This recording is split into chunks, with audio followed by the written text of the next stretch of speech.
कलम और किताबें इंसान की नायाब उपलब्धि हैं। मेहनतकश हाथों ने दुनिया को गढ़ा तो कलम वाले हाथों ने इसमें रंग भरे। हम जिसे भारत कहते हैं, उस बहुरंगी संस्कृति को किसान, कामगार, शिल्पकार और बुद्धिजीवियों ने हजारों साल में रचा है। बुद्धिजीवी किसान, कामगार तबकों से आते हैं और अंततः उन्हीं के लिए बोलते हैं।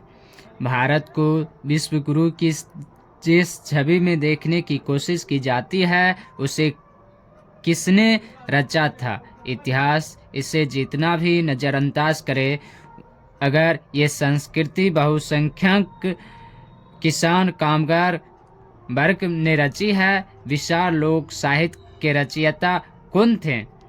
मंदिरों को बनाने वाले कौन थे? कौन थे खूबसूरत मूर्तियों को गढ़ने वाले लोग? कौन थे जिन्होंने मिट्टी और लकड़ी से अनूठी नक्शियाँ की? पहले से लेकर राज सिंहासनों को बनाने वाले राजगीर कौन थे?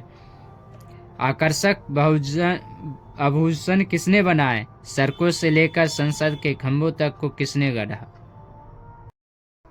विश्व गुरु की छवि में कितने भी रंग हैं, उसे हमने ही भरा है।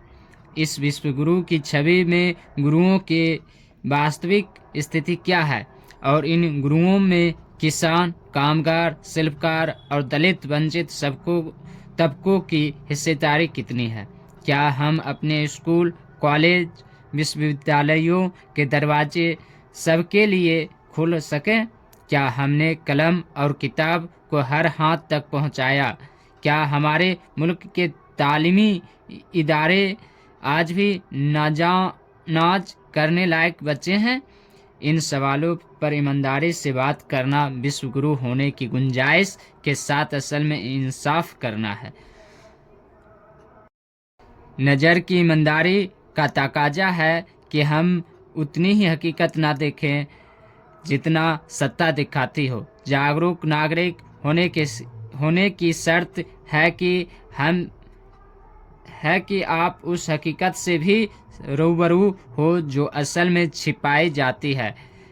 वह हकीकत जिसे अक्सर बयां नहीं,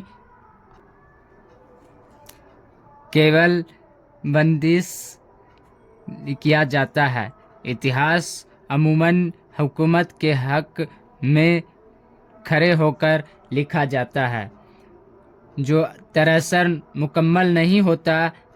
तारीखी इबारत में हाशिए के किस्से नज़रअंदाज कर दिए जाते हैं, मगर एक समय ऐसा आता है जब इतिहास से बहिष्कृत हिस्से अपने अनकहे किस्सों के साथ चमकते हैं।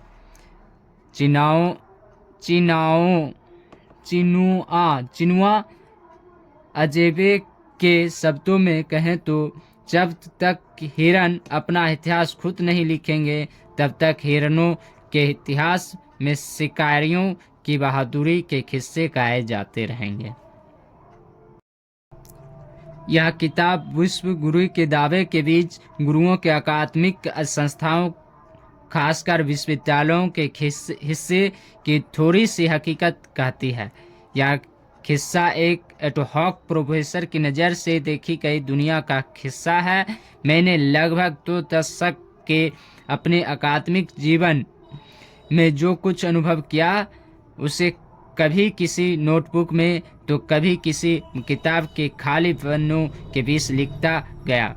कहीं तारीखें लिख डाले तो कहीं किसी आंखों देखी घटना को दर्ज कर लिया। कभी कोई हृदय विदारक बात हुई तो उसे कहीं लिखकर सहेज लिया। कभी किसी चूहल को नोट कर लिया। हम पहली पीढ़ी के दलित बहुजन तबके से आए हुए लोगों के पास अकादमिक जिंदगी में ऐसे अनगिनत एहसास होते हैं। वक्त बतला तो एहसासों के इन बिखरे पन्ने, नोट्स और टिप्पणियों को एक जगह सहेज कर किताब बना दी। हृदय की आंखों से लिखा गया हमारा अपना इतिहास।